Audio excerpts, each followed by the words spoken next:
السلام علیکم دوستو، آج میں آپ کے لیے ایک پراسرار کہانی لے کے آئی ہوں، سحر انگیزیاں۔ یہ کہانی مجھے میری دادی نے سنائی تھی اور آج میں آپ کو سنانے بیٹھی ہوں تو یوں لگتا ہے جیسے دادی آج بھی میرے سامنے بیٹھی ہیں۔ وہ ایک بڑی بھیانک رات تھی۔ شام سے بارش کا سلسلہ شروع ہو چکا تھا اور اب وہ ایک طوفان کی شکل اختیار کر چکا تھا۔ بجلی بار بار کڑک کر دلوں کو سہما دے رہی تھی۔ یوں لگتا تھا کہ اب یہ بارش کبھی نہیں رکے گی۔ بجلی بار بار جب سامنے دمدمہ گھر کے آگے ایک اونچی جگہ تھی، سب اسے دمدمہ کہتے ہیں، یہ مچل کر اوپر کی طرف جاتی تو ایک خوفناک آواز فضا میں گونجتی اور میں بار بار اپنی پوتا پوتیوں کے قریب کر لیتی۔ بارش مسلسل ہو رہی تھی اور جیسے جیسے وقت گزر رہا تھا بارش کی شدت میں مسلسل اضافہ ہو رہا تھا۔ ایسا لگتا تھا شاید یہ بارش اب کبھی نہیں رکے گی۔ میں نے دالان کا دروازہ ذرا سا کھول کر آنگن میں نگاہ دوڑائی۔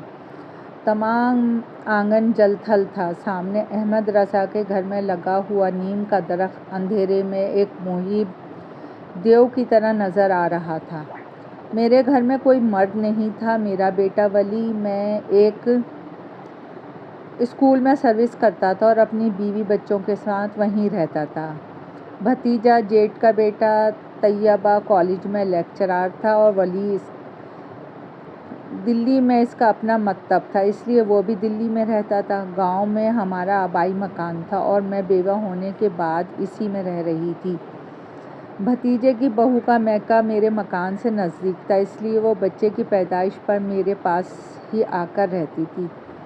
ماں باپ مر چکے تھے، صرف بھائی بھاوج تھے، لیکن بھاوج مجھ سے سخت جلتی تھی، اس لیے میکے میں جانے کا سوال ہی نہیں پیدا ہوتا تھا۔ غرض اسی وقت بھی بہو کے ہاں بچی پیدا ہوئی تھی، اسی لیے وہ اور بچے میرے پاس تھے۔ اب بارش کے ساتھ ساتھ ہوا کے جھکڑ بھی چلنے لگے تھے، جس کی وجہ سے رات کی تاریکی اور تنہائی بڑی خوفناک محسوس ہو رہی تھی۔ بہو اور بچے سوئے ہوئے تھے، چھبو رشتہ دار خاتون بھی سو رہی تھیں۔ میں دیوار پر لگی گھڑی پہ نگاہ ڈالی، 12 بج رہے تھے، ابھی بہت رات باقی تھی۔ اچانک میں نے محسوس کیا کہ باہر دروازے پہ کوئی دستک دے رہا ہے۔ اتنی رات اور طوفانی بارش میں کون آ سکتا ہے، جبکہ گاؤں کی کچھ کچی گلیاں کیچڑ اور پانی سے بھری ہوئی ہیں۔ میں نے دستک کو اپنا وہم جانا، لیکن واقعی کوئی دروازہ مسلسل کھٹکھٹا رہا تھا اور ہر دفعہ دستک کی آواز بلند سے بلند تر ہوتی جا رہی تھی۔ شاید احمد رضا حال معلوم کرنے آیا ہوگا، بہو نے جاگ کر کہا تھا۔ چھبو بھی اٹھ کر بیٹھ گئی تھی، بہو کی خدمت کے لیے آئی ہوئی تھی۔ خالہ میں جاؤں دیکھوں؟ چھبو نے چپل میں پیر ڈالتے ہوئے پوچھا۔ نہیں، تم بھیگ جاؤ گی اور ڈرو گی بھی، میں نے کہا اور خیز دوہرا کر کے سر پہ ڈالا اور دروازہ کھولنے پہنچ گئی۔ کنڈی کھول کے دیکھا تو دروازے پہ کالا برقع اوڑھے انوری کھڑی تھی۔ ارے انوری، خیریت تو ہے؟ چل اندر چل۔ میں اندر کی طرف لپکی۔ خالہ، میں نے کھیر پکائی تھی، سوچا کہ دے آؤں، بہو اور بچے سب گرم گرم کھا لیں گے۔ انوری نے ایک بڑا چینی کا پیالہ میرے ہاتھ میں دے دیا اور خود بہو کی پاتانی کی طرف پڑھ کر کرسی پہ بیٹھ گئی۔ خالہ پوتی ہوئی ہے، مجھے بھی تو دکھاؤ، انوری نے بہت چاو سے کہا۔ انوری، تم ابھی ابھی باہر سے آئی ہو، تمہیں تو پتہ ہے کہ ایسے وقت اور موسم میں کون کون سی ارواحیں ساتھ آ جاتی ہیں، اس لیے دن میں آنا، بچی کو دیکھ کر بھی لینا اور گود میں بھی اٹھا لینا، میں نے بے مروتی سے کہا اور دل میں جھنجھلائی بھی تھی کہ اتنی بڑی عورت کو گاؤں کے قاعدے کا پتہ نہیں ہے۔ ارے خالہ، مجھے تو یاد ہی نہیں رہا، یہ کہہ کر انوری فوراً اٹھ کھڑی ہوئی۔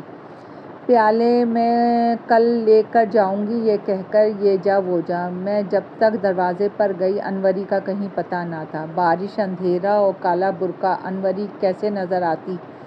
کھیر کی آواز سن کے سارے بچے اٹھ گئے تھے۔ میں نے بہو سے کھیر کھانے کو کہا تو اس نے معذرت کر لی۔ چھبن نے کھیر خود بھی کھائی اور تینوں بچوں کو بھی کھلائی۔ 2 چمچے میں نے بھی چکھے، لذیذ بنی تھی، مگر نہ جانے کیوں دل میں بار بار خیال آ رہا تھا کہ اتنی بھیانک رات میں انوری کھیر کیوں لائی، جبکہ اس کا گھر ہمارے گھر سے تقریباً آدھے فرلانگ پر تھا۔ سب بچے سو گئے، چھبو بھی سو گئی۔ پتہ نہیں میں سوئی تھی یا جاگ رہی تھی، لیکن میں نے دیکھا کہ چھت پھٹ گئی ہے اور اس میں سے انوری نے سر نکالا، اور پھر وہ ایک گٹری کی طرح چھت سے میری بڑی پوتی پر گری اور لڑکھڑاتی ہوئی پوتے سے گزر کے چھبو کی بیٹی اور پھر چھبو پہ گری۔ سب نے ایک ساتھ چیخ ماری۔ میں گھبرا کے اٹھی۔ بچے چیخ چیخ کے رو رہے تھے، دادی دادی، وہ انوری ہمیں دبا رہی ہے۔ چھبو بھی گھبرائی ہوئی تھی۔ کیا ہوا؟ بہو نے پوچھا۔ بھابھی، ایسا لگا جیسے انوری میرے سینے پہ کود رہی ہے۔ مجھے انوری پر غصہ آ رہا تھا کہ ناوقت آنے کی کیا ضرورت تھی، وہ بھی کالا برقع اوڑھ کر۔ گاؤں کی تمام عورتیں سفید برقع استعمال کرتی تھیں۔ ایک تو وہ بیٹھی ہوئی ناک اور سیاہ رنگت کی وجہ سے ویسے ہی ڈراؤنی لگتی تھی، اور اس پر سیاہ برقع۔ پیالے لینے آ گئی تو ضرور ڈانٹوں گی، میں نے دل میں فیصلہ کیا۔ بچے ڈر کے میرے دائیں بائیں آ کے لپٹ گئے، اور تو اور چھبو بھی اپنی بیٹی کو لے کے میری پاتانیوں پر آ گئی۔ میں نے اور بہو نے دعائیں پڑھ کے سب کا حصار کیا۔ تب کہیں سب کو نیند آئی۔ انوری دوسرے دن کیا کئی دن تک نہیں آئی۔ وہ ہماری کون سی ایسی قریبی رشتہ دار تھی کہ اس کے نہ آنے کو محسوس کرتے۔ ایک روز دوپہر کو انوری چلی آئی۔ اس وقت انوری نے سفید برقع اوڑھ رکھا تھا۔ خالہ، پوتی مبارک ہو، کب سے مبارکباد کو آنا چاہتی تھی لیکن آ نہیں سکی۔ انوری کی یہ بات سن کر بہو نے الجھ کر میری طرف دیکھا تھا۔ آ نہیں سکی؟ اس دن تو کیچڑ پانی میں کھیر دینے چلی آئی تھی، اب اتنے دن بعد لوٹی ہے یا تو باتیں بنا رہی ہے۔ میں نے نرم لہجے میں غصے کا اظہار کیا۔ کھیر؟ کون سی کھیر؟ انوری نے تعجب سے کہا۔ ارے انوری باجی، جس دن مسلسل بارش ہو رہی تھی، آپ رات کے 12 بجے کھیر لے کے آئی تھیں۔ اب چھبو نے بھی گفتگو میں حصہ لیا۔ غضب خدا کا، اس وقت تو جانور کو بھی باہر نکلتے ہوئے خوف کھاتے ہیں، بھلا میں کیوں نکلتی؟ اور پھر اتنے رات گئے، مجھے کھیر پکانے کی کیا ضرورت تھی؟ تو تم نہیں آئی تھیں؟ نہیں آئی تھی، کھیر بھی نہیں پکائی تھی۔ نہیں پکائی تھی؟ پھر یہ پیالہ جو تمہاری نشانی ہے۔ چھبو نے ثبوت میں چینی کا پیالہ اس کے ہاتھ میں دے دیا۔ انوری کو جیسے بھیڑ نے کاٹ لیا۔ خالہ، سچ کہنا، گاؤں میں تو مٹی کے برتن استعمال ہوتے ہیں، پھر یہ سفید چینی کا جگاتا پیالہ مجھ غریب کے ہاں کیسے آیا؟ یہ پیالہ میرا ہے اور نہ کھیر لے کر آئی تھی۔ خالہ، میرا یقین کرو، انوری بیگم تقریباً رونے لگی تھیں۔ اب ایک دم سے مجھے کچھ سمجھ میں آنے لگا تھا۔ میں نے کہا، انوری، اس بات کو بھول جا۔ کیسے بھول جاؤں خالہ؟ بھلا میرا اوپر اتنا بڑا الزام نہیں؟ کوئی الزام نہیں ہے، شاید کھیر کہیں اور سے آئی ہوگی، ہم غلط سمجھے۔ بہو نے بات ختم کر دی۔ اب میرا ذہن اسی میں الجھا ہوا تھا کہ کھیر کس نے بھیجی تھی، انوری کی شکل میں کون آیا تھا، بہو کو کھیر کھلانے اور پوتی دیکھنے پر انوری کا اصرار کیوں تھا؟ کیا کوئی بہو کو نقصان پہنچانا چاہتا تھا؟ مگر کون؟ مجھے یاد تھا کہ بہو کے نانا پر بھی اس طرح جادو کیا گیا تھا اور جادو بادل کے ٹکڑے کی شکل میں بھیجا گیا تھا۔ قصہ یوں ہوا تھا کہ پیر جی، بہو کے نانا، ایک دن دوپہر کے وقت دالان میں لیٹے ہوئے تھے۔ ان کی بیوی قریب بیٹھی دوپٹے پہ بیل ٹانک رہی تھیں۔ اچانک پیر جی نے دیکھا کہ ایک سفید بادل کا ٹکڑا سامنے لگے درخت پر سایہ کیے ہوئے تھا۔ آسمان بالکل صاف تھا۔ اس وقت ایک بادل ایک عجیب و غریب بات تھی۔ پیر جی نے اپنی بیوی کو مخاطب کیا۔ دیکھو بڑی بی، میرے لیے کابل سے برف کا ٹکڑا بادل بالکل سفید تھا آیا ہے۔ یہ کہنا تھا کہ وہ بادل آہستہ آہستہ دالان میں اترا اور پیر جی پہ برس گیا، لیکن پانی نہیں، صرف گرد و غبار۔ پیر جی کو بیوی کا کہنا تھا کہ میں یہ سب دیکھ کر حیرت کا اظہار بھی نہ کر پائی تھی کہ پیر جی تڑپ کر چارپائی سے نیچے گرے۔ جب تک حکیم صاحب آتے، پیر جی دنیا سے گزر چکے تھے۔ پیر جی کے دوست مولانا دوسرے گاؤں میں رہتے تھے۔ انہیں اطلاع ملی تو فوراً گھوڑے پر دوڑے چلے آئے۔ وہ پیر جی کا منہ دیکھنے جھکے اور فوراً جھٹکے سے سیدھے ہو کے چلائے، فوراً کورا مٹکا لاؤ، کورا مٹکا لاؤ۔ اس وقت تک کفن دفن کا سامان، مٹکے، چٹائی، کافور وغیرہ سب آ چکا تھا۔ پیر جی کے داماد نے فوراً ہی کوڑا مٹکا مولانا صاحب کے سامنے رکھا تھا۔ مولانا نے 2 رکعت نماز ادا کی۔ اس کے بعد مٹکا توڑا اور ٹوٹے ہوئے مٹکے کے اندر کچھ قرآنی زعفران سے آیات تحریر کی۔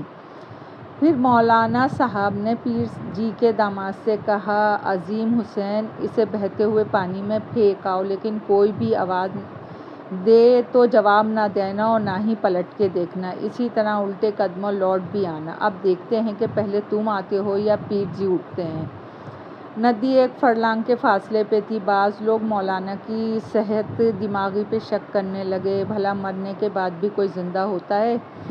لیکن جب عظیم حسین واپس آئے، پیر جی زندہ ہو چکے تھے۔ مولانا نے بتایا کہ پیر جی پہ جادو کیا گیا تھا، اور یہ جادو اسی نے کیا تھا جس کے خلاف کچھ دن پہلے پنچایت نے فیصلہ کیا تھا، اور پیر جی اس کے سر تھے۔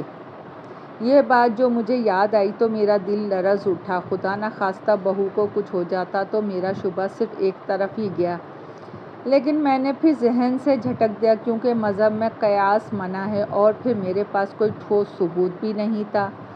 غرض یہ بات آئی گئی ہو گئی۔ ایک روز شام کا وقت تھا۔ میری بہو چولہے کے پاس بیٹھی چائے بنا رہی تھی۔ سب بچے پلنگ پہ بیٹھے چائے کے منتظر تھے۔ بڑا پوتا چھت پہ پتنگ اڑا رہا تھا۔ میں کئی دفعہ اسے آواز دے کے اترنے کا کہہ چکی تھی کہ اتنے میں باہر کا دروازہ کھلا اور کبریٰ، بہو کی خالہ زاد بہن، داخل ہوئے اور سیدھی بہو کی طرف آئی۔ ارے کبریٰ، خیر تو ہے نا؟ سلام نہ دعا، میں نے اس کی عجیب انداز پہ ٹوکا۔ میری آواز سن کر کبریٰ پلٹ کے بھاگی۔ میں بھی باہر کی طرف لپکی، لیکن اتنے میں کبریٰ ہمارے گھر کے دائیں جانب گلی میں داخل ہوئی، جہاں بہو کا میکہ تھا۔ میکے کا مکان کئی مکانوں پہ پھیلا ہوا تھا، کیونکہ بہو کے نانا بڑے صاحب جائیداد اور سرپنچ تھے۔ میں اندر کی طرف پلٹی تو میں نے دیکھا میری بہو چولہے کے پاس بے ہوش پڑی تھی۔ بچوں نے رونا شروع کر دیا۔ شور کی آواز سن کے احمد رضا اور غلام رضا کی بیویاں دوڑی چلی آئیں۔ ہم سب نے بہو کو پلنگ پہ لٹایا، قرآن کی ہوا دی، دعائیں پڑھ پڑھ کے دم کیے، تب کہیں بہو کو ہوش آیا۔ میرا پوتا چھت سے اترا تو اس نے عجیب بات کہی، اماں، کیا مومانی بھی بھائی جان کی طرح ورزش کرتی ہیں؟ باولا ہوا ہے کیا؟ میں نے ڈانٹا تھا۔ نہیں دادی، میں نے خود دیکھا ہے، انہوں نے دوبار کہا۔ مومانی صحن کی گھاس میں ایک ٹانگ پر کھڑی ہیں اور اپنے سامنے 3 مرتبہ انگلی گھما کر ایک دفعہ الٹی طرف اشارہ کرتی ہیں۔ یہ کون سی ورزش ہوئی اماں؟ تیری مومانی کا منہ کس طرف تھا؟ میں نے چونک کر پوچھا۔ کرشن کے گھر کی طرف، جواب دیا گیا۔ اس کا مطلب یہ ہوا الٹی طرف تو ہمارا گھر ہے۔ اور کیا دیکھا؟ میں نے کھوج لگائی۔ ہاں دادی، پتہ نہیں کہاں سے ایک سفید کاغذ اڑتا ہوا مومانی کی طرف آیا اور مومانی اس کو لے کے اندر چلی گئیں۔ اماں، وہ فوراً اندر چلی گئیں؟ کیوں بھلا؟ مجھے کیا پتا، تو یہ بتا کہ کبریٰ آئی تھی وہاں؟ دادی، میں تو جب چھت سے اتر رہا ہوں مومانی اندر جا چکی تھی، میں نے خالہ کبریٰ کو نہیں دیکھا۔ اب مجھے یقین ہو چکا تھا کہ یہ سارا ہتھ کنڈے دلہن کی بھاوچ کر رہی تھی۔ میری بہو خطرے میں تھی۔ اس تمام معاملات کی اصل وجہ یہ تھی کہ پیر جی تقریباً آدھے گاؤں کے مالک تھے۔ انہوں نے یہ تمام جائیداد اپنی اکلوتی بیٹی کرم فاطمہ کے نام کر دی تھی۔ کرم فاطمہ کے 2 بچے تھے، ایک بیٹا اور ایک بیٹی۔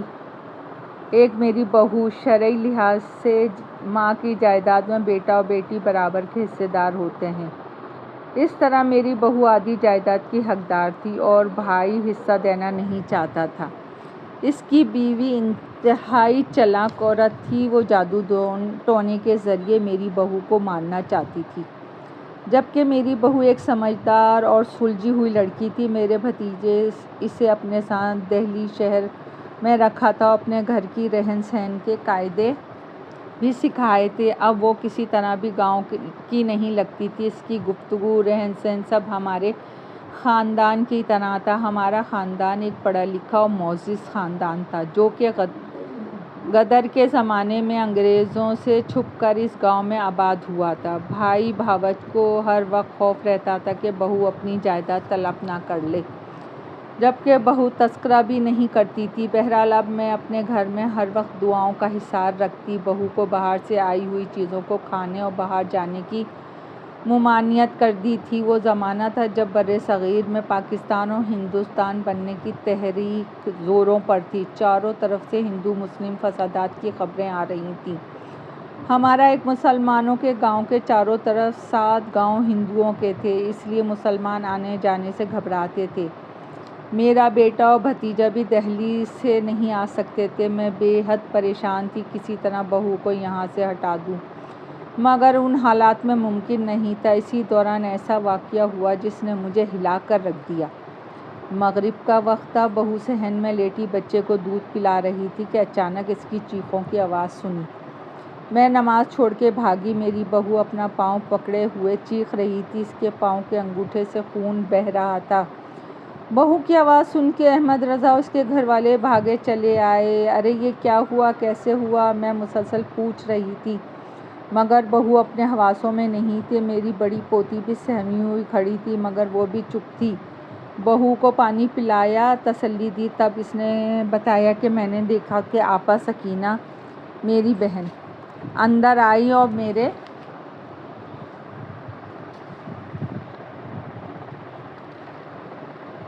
پاؤں کی طرف کھڑی ہو گئی۔ اس سے پہلے کہ میں اٹھتی یا کچھ بولتی، انہوں نے چاقو نکالا اور میرے انگوٹھے پہ 4-5 وار کیے اور بھاگتی چلی گئیں۔ میں نے پوتی سے واقعہ پوچھا تو اس نے کہا برقع اوڑھے دادی سکینہ تھیں۔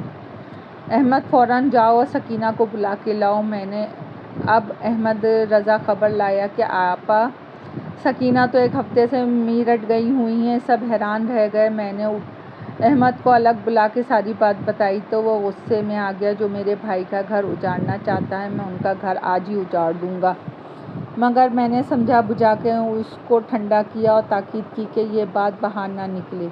میں نے بہو کے پاؤں کی مرہم پٹی کروائی۔ تقریباً 8 دن میں پاؤں ٹھیک ہوا، لیکن ٹانگ کے جوڑ پر ورم آ گیا۔ حکیم صاحب کو دکھایا تو انہوں نے کہا کہ زخم ٹھیک ہوگا تو ورم اتر جائے گا۔ ہم مطمئن ہو گئے۔ بہو اب لنگڑا لنگڑا کے چلتی تھی، لیکن مجھے معلوم نہیں تھا کہ دشمن اپنا کام کر چکا ہے۔ ہندو مسلم فسادات اتنے بڑھے کہ لوگ گاؤں چھوڑ کے بھاگنے لگے۔